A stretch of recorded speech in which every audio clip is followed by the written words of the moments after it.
नमस्कार। 24 की खबर देखना आप शुरू कर चुके हैं। मैं आपके साथ कमल कौशिक। 2024 के इलेक्शन से ठीक पहले अब जो बयानों की धार है वो और भी ज्यादा तेज होने लगी है।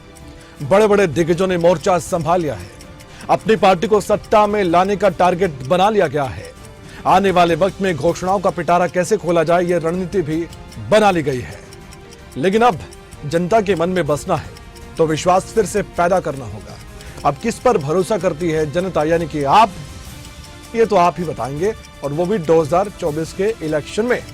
उससे पहले क्या तैयारी है पार्टियों की और नेताओं की, आइए 24 की खबर की शुरुआत कर लेते हैं। बात प्रधानमंत्री नरेंद्र मोदी की, जो कि हर मौके पर अब विपक्ष को कोसते नजर आते हैं। उन्होंने कहा कि नदी नहर में पानी चाहे कितना भी हो, अगर मेड़ टूटी हो तो किसान के खेत तक बहुत कम पानी पहुंचता है। इसी तरह बजट चाहे कितना भी बड़ा हो, अगर घोटाले होते रहे तो जमीन पर उसका असर भी दिखेगा नहीं। बीते 10 सालों में हमने बड़े बड़े घोटाले जो हैं उनको उजागर किया, सरकारी पैसे की लूट को बचाया, और पहले जो होता था अब वो नहीं होता। एक और बात ध्यान रखनी है, नदी नहर में पानी चाहे कितना भी क्यों न हो, अगर मेड़ टूटी हुई हो तो किसान के खेत तक बहुत ही कम पानी पहुंचेगा। इसी तरह बजट चाहे कितना भी बड़ा हो। और वहीं देश में हो रहे विकास को लेकर पीएम मोदी ने कहा है कि भारत ने आने वाले 25 सालों में विकसित राष्ट्र का संकल्प ले लिया है। गरीब, युवा, किसान और महिलाएं विकसित राष्ट्र के 4 प्रमुख स्तंभ है, और भारत का कपड़ा क्षेत्र चारों तरफ फैला हुआ है। और इसके अलावा उन्होंने ये भी कहा कि हमारी सरकार आने वाले वक्त में विकसित भारत जरूर बनाएगी। आप जानते हैं कि भारत ने आने वाले 25 साल में विकसित राष्ट्र का संकल्प लिया है। विकसित भारत के 4 प्रमुख स्तंभ हैं, गरीब, युवा, किसान और महिलाएं। और भारत का टेक्सटाइल सेक्टर इन चारों, यानी गरीब, युवा, किसान और महिलाएं, बीजेपी का संकल्प पत्र जल्द ही बनकर तैयार हो जाएगा। इसी संकल्प पत्र को लेकर बीजेपी के राष्ट्रीय अध्यक्ष जेपी नड्डा का कहना यह था कि हम सुझाव मांगेंगे और बाद में इन सभी सुझावों को अपने संकल्प पत्र में शामिल करेंगे। हम इसे 15 मार्च तक पूरा करेंगे। इस वीडियो वैन के माध्यम से हम जरूर उसको पूरा करने का कार्य करेंगे, और उसी में जो हमारा संकल्प पत्र तैयार हो रहा है उसके लिए सुझाव मांगने का काम, जनता जनार्दन को अपने साथ जोड़ने का और उनकी आकांक्षाओं को हम अगले 5 साल में पूरा करें, इसके लिए उनके सुझाव लेने का कार्य भी हम सब लोगों ने तय किया है, जिसे हम 15 मार्च तक पूरा करेंगे। और आज उसको हम यहां से हरी झंडी दिखाएंगे। वीडियो वैन्स को ये सारे देश में जाएंगी। लगभग 1 करोड़ से ज्यादा सुझाव।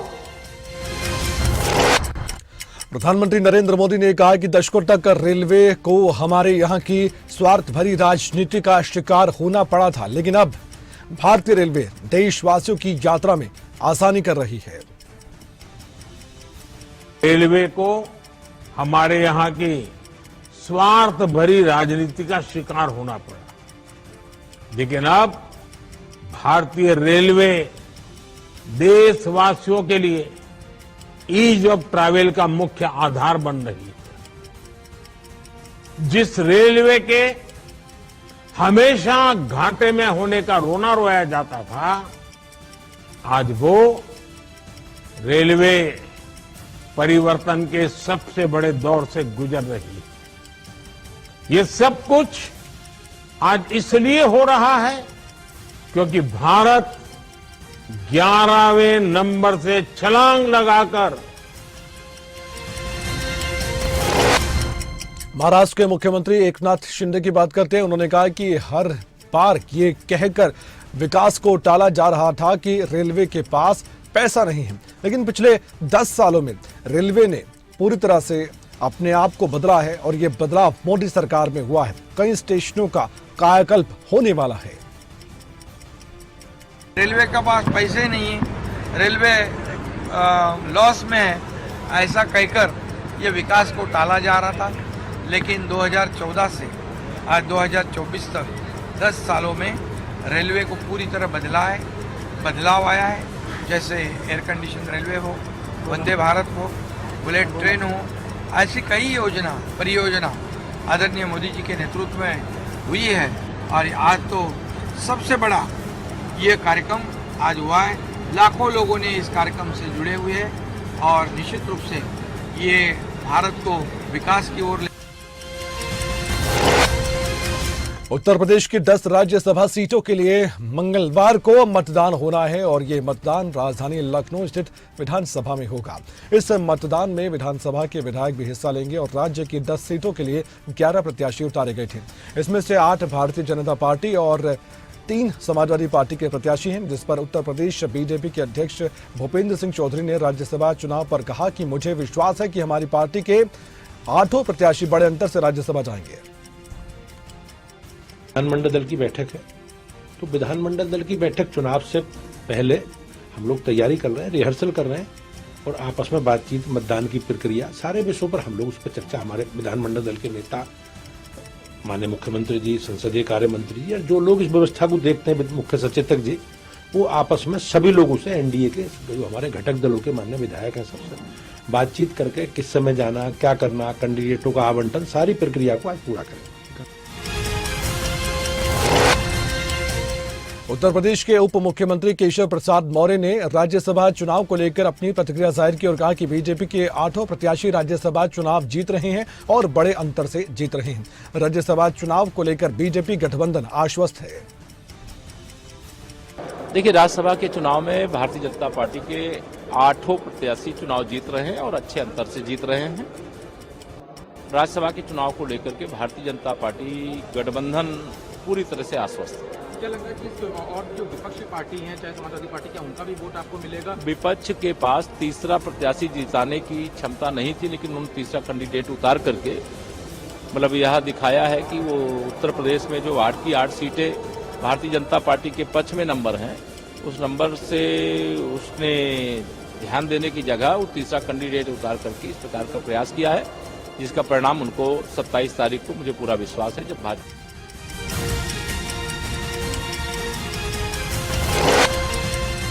समाजवादी पार्टी के प्रमुख अखिलेश यादव ने राज्यसभा चुनाव को लेकर ये कहा है कि सरकार की ये कोशिश तो रहेगी कि हर तरह का दबाव बनाया जाए, लेकिन विधायक अपनी मर्जी से वोट डालने वाले हैं, उन पर दबाव काम नहीं करेगा।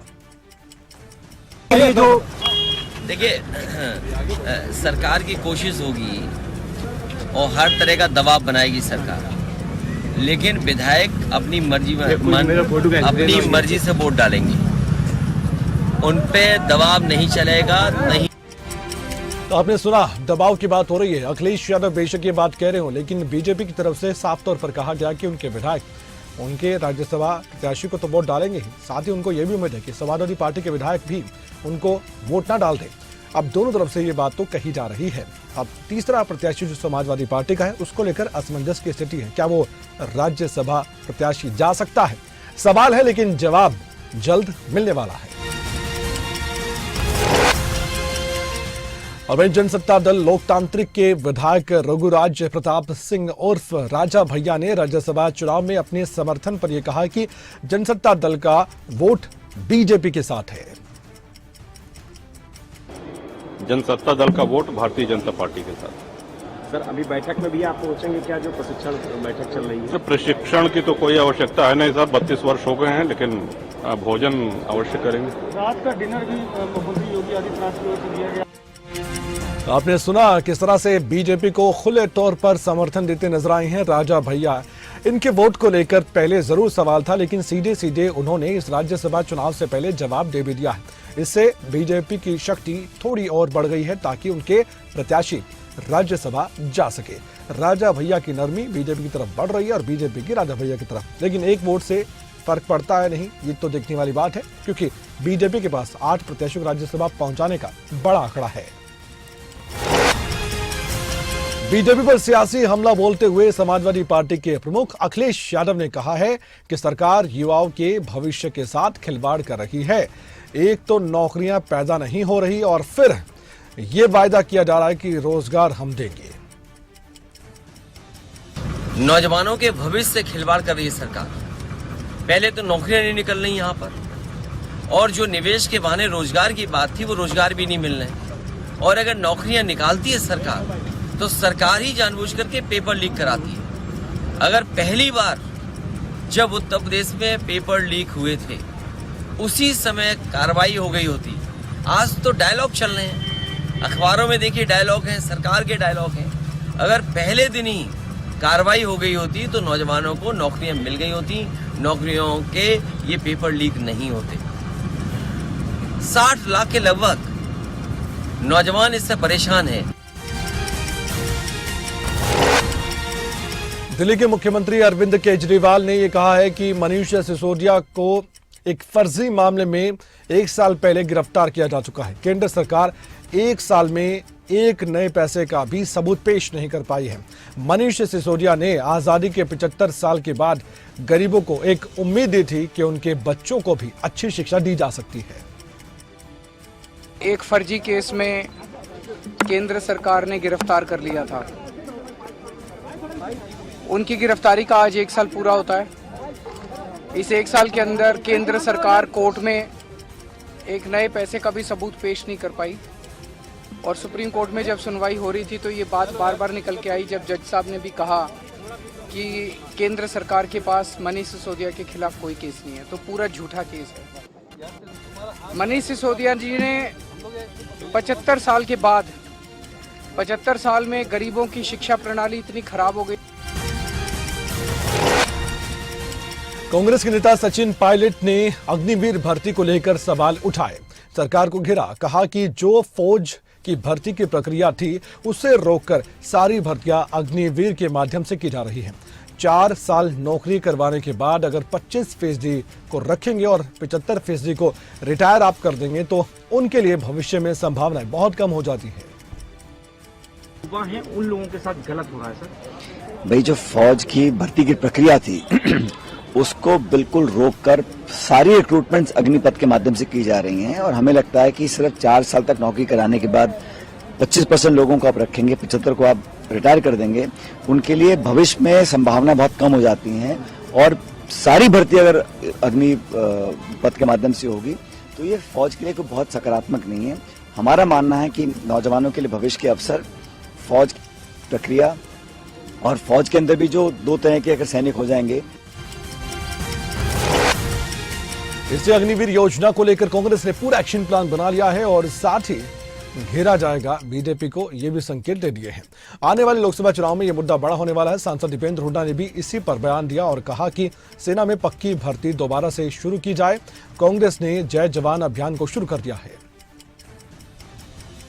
अगर कोई फैसला आपका फौज को कमजोर करने का काम करता है तो आप राष्ट्रभक्त या देशभक्त होने की अपनी बात नहीं कह सकते, और इसीलिए हमारी मांग है अग्निपथ योजना वापस ली जाए, पक्की भर्ती दोबारा से शुरू की जाए, और इन 1.5 लाख जो भर्ती के तहत नौजवान भर्ती किए गए थे भारतीय सेना द्वारा, जिनको ज्वाइनिंग नहीं मिली, इनको तुरंत ज्वाइनिंग मिले। इन दोनों मांगों को लेकर कांग्रेस पार्टी संघर्षरत है। हमने राहुल गांधी जी के नेतृत्व में एक जय जवान अभियान कांग्रेस पार्टी ने उसका बिगुल फूंका है। आईएनएलडी के प्रदेश अध्यक्ष नफे सिंह राठी का निधन हो चुका था, उनकी हत्या कर दी गई थी। आईएनएलडी के नेता अभय चौटाला ने पार्टी के प्रदेश अध्यक्ष नफे सिंह राठी की हत्या पर यह कहा है कि जिन लोगों के खिलाफ परिवार की तरफ से आरोप लगाए गए हैं, एफआईआर दर्ज करवाई गई है, उन्हें तुरंत गिरफ्तार करना चाहिए। उन्होंने कहा कि हमें हरियाणा पुलिस पर पूरा भरोसा है लेकिन सरकार पर भरोसा नहीं। जिन लोगों के खिलाफ परिवार की तरफ से एफआईआर कराई गई है, जिन पर शक है कि यह साजिश करता है, उन लोगों को तुरंत गिरफ्तार करना चाहिए। हमने हमारी पुलिस पे हमें पूरा भरोसा है, हरियाणा की पे, लेकिन सरकार पे भरोसा नहीं कर सकते क्योंकि ये पॉलिटिकल मर्डर है। इसलिए पॉलिटिकल मर्डर है कि नफे सिंह राठी जी ने अनेक बार सुरक्षा की मांग करी। नफे सिंह राठी को लेकर भूपेंद्र सिंह हुड्डा, जो कि हरियाणा में नेता प्रतिपक्ष है, उन्होंने कहा है कि हाईकोर्ट के सिटिंग जज की निगरानी में सीबीआई की जांच होनी चाहिए। कांग्रेस ने यह मांग सदन में उठाई और साथ ही ये भी कहा कि राठी की हत्या की जांच हाईकोर्ट के सिटिंग जज या फिर सीबीआई से ही करवाना जाना बेहतर है। जांच सीबीआई द्वारा कराई जाए और हाईकोर्ट की जज की देखरेख में किया जाए, क्योंकि ये सवाल उठ गए, कई यहाँ सवाल उठ गए। कई ने कहा, जैसे बड़ा इन्होंने भी बताया कि उन्होंने सुरक्षा मांगी। अबे चौटाला जी का बयान है आज अखबार में, सुरक्षा मांगी, एसपी से मांगी कि इसमें इसको सूचित किया गया, आईजी को किया गया, जिस को भी किया। तो सवाल इस बात का, कौन इसकी जांच करेगा? क्या जो ये कह रहे हैं कि भाई पुलिस से मांगी है या गृह मंत्री से मांगी है, कि अब जो पुलिस की जांच जो बिठाई है उन्होंने। हरियाणा के गृह मंत्री अनिल विज ने कहा है कि हरियाणा आईएनएलडी प्रमुख नफे सिंह राठी हत्याकांड की जांच को लेकर अगर हाउस कहता है, हाउस की तसल्ली होती है, तो हम सीबीआई से जांच करवाएंगे। सारे अगर आप कहो तो मैं हीनियस क्राइम का डाटा बता सकता हूँ कि मेरी पुलिस क्या करती है। मेरी पुलिस दिन रात अपनी जान लगाती है और इस केस को भी हम पा रहे हैं। अगर आपको पर भरोसा नहीं है, मैं तो मानता हूं, मैंने तो कुछ नहीं कर रहा, तो पुलिस पर है तो हमने एसटीएफ को दे दिया फिर केस। हुड्डा साहब कह रहे मुझे पुलिस पर है, अगर पुलिस पर है तो एसटीएफ को करने दो, मैंने एसटीएफ को दे दिया। तो आज उनका अगर हाउस की तसल्ली सीबीआई इंक्वायरी से होती है तो सीबीआई इंक्वायरी। और वहीं कांग्रेस के सांसद दीपेंद्र हुड्डा ने नफे सिंह राठी हत्याकांड को लेकर अपनी प्रतिक्रिया दी और सरकार को जमकर घेरा। उन्होंने मुख्यमंत्री और गृह मंत्री पर भी सवाल उठा दिए। 10 साल के सरकार की आलोचना, यानी कि बीजेपी की सरकार की आलोचना और गठबंधन सरकार की आलोचना करते हुए नजर आए। ये सरकार पूर्णतः विफल साबित हुई है। इसकी पूरी जिम्मेदारी अगर किसी की है तो हरियाणा के मुख्यमंत्री और हरियाणा गृह मंत्री की जिम्मेदारी है। जिम्मेदारी लें। 10 साल की सरकार के बाद हरियाणा में इस तरह का जंगल राज क्यों स्थापित हुआ? देश में सबसे ज्यादा बेरोजगारी हरियाणा में क्यों हुई?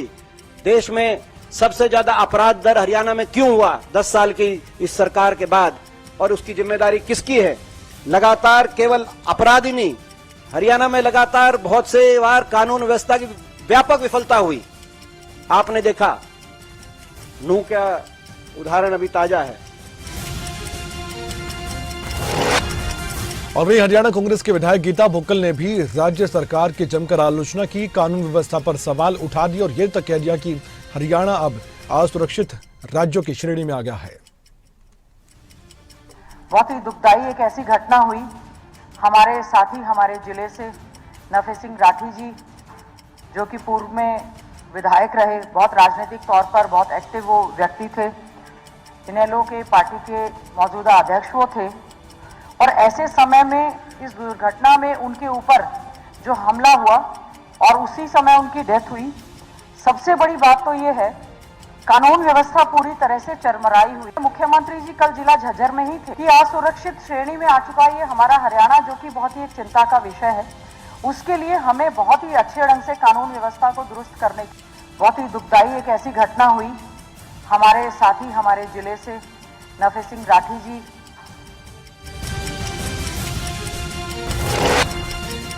और वहीं विधायक रघुवीर कादियान ने यह कहा है कि हरियाणा की धरती पर यह पहला राजनीतिक मर्डर है। बीजेपी नेताओं पर एफआईआर हुई है, यह भी कादियान की ओर से कहा गया और साथ ही कहा गया कि उच्च स्तरीय इसकी जांच होनी चाहिए।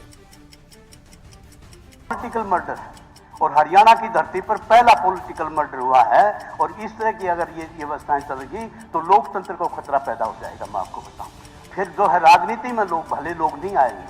राजनीति में मतलब जिस ढंग से मतलब ये बात हुई है, तो मेरा आपसे निवेदन है कि हाई कोर्ट के जज की सीटिंग जज की सुपरविजन में सीबीआई इसकी इंक्वायरी करे, दूध का दूध पानी का पानी हो और उस परिवार को न्याय मिले और हरियाणा प्रदेश के लोगों के दिल दिमाग में जो है कानून व्यवस्था के नाम से जो है उनको जो है विश्वास पैदा हो। ये पॉलिटिकल मर्डर है और हरियाणा की धरती पर पहला पॉलिटिकल मर्डर हुआ है और इस तरह की अगर ये व्यवस्थाएं। दिल्ली के मुख्यमंत्री अरविंद केजरीवाल ने ईडी के समन पर अपनी प्रतिक्रिया जाहिर की है। उन्होंने ईडी के समक्ष पेश न होने का फिर से फैसला लिया है और यह भी कहा कि क्या ईडी को कोर्ट पर भरोसा नहीं है।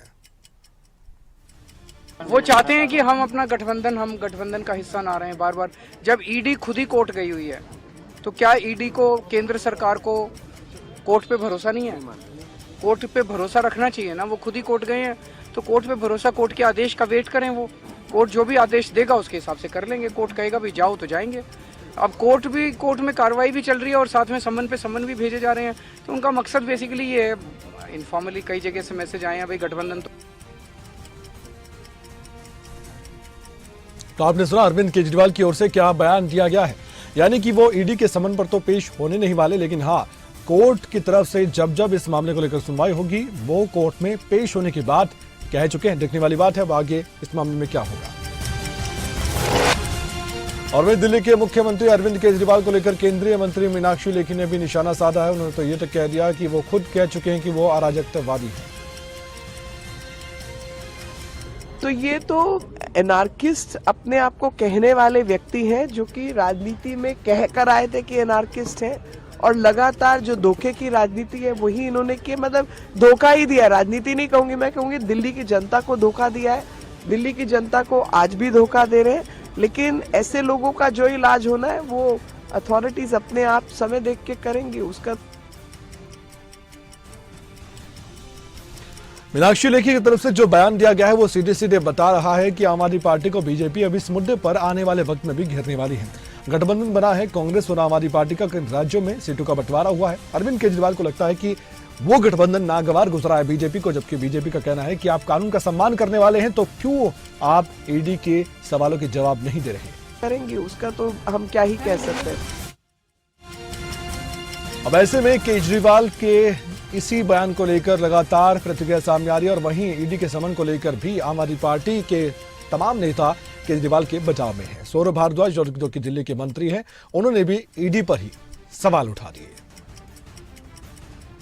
देखिए, ईडी ने सोच समझ के कोर्ट का रुख किया।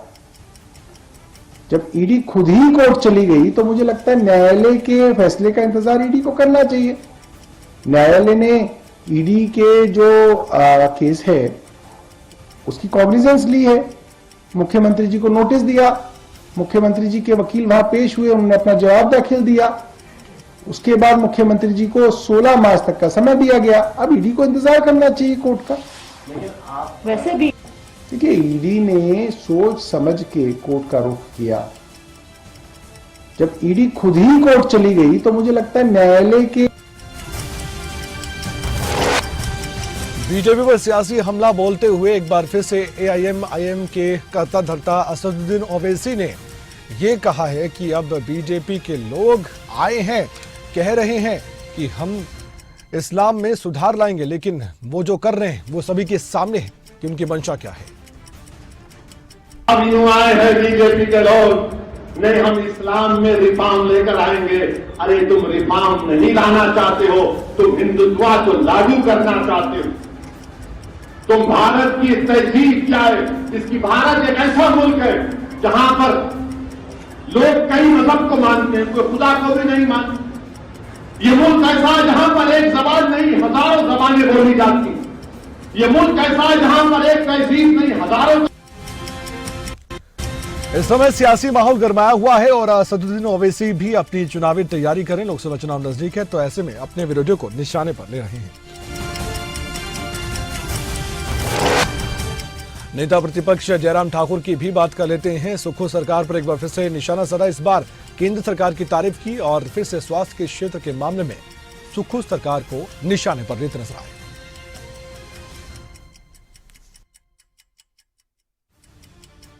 अच्छा होता हिमाचल प्रदेश की सरकार का कोई प्रतिनिधि यहाँ पर होता।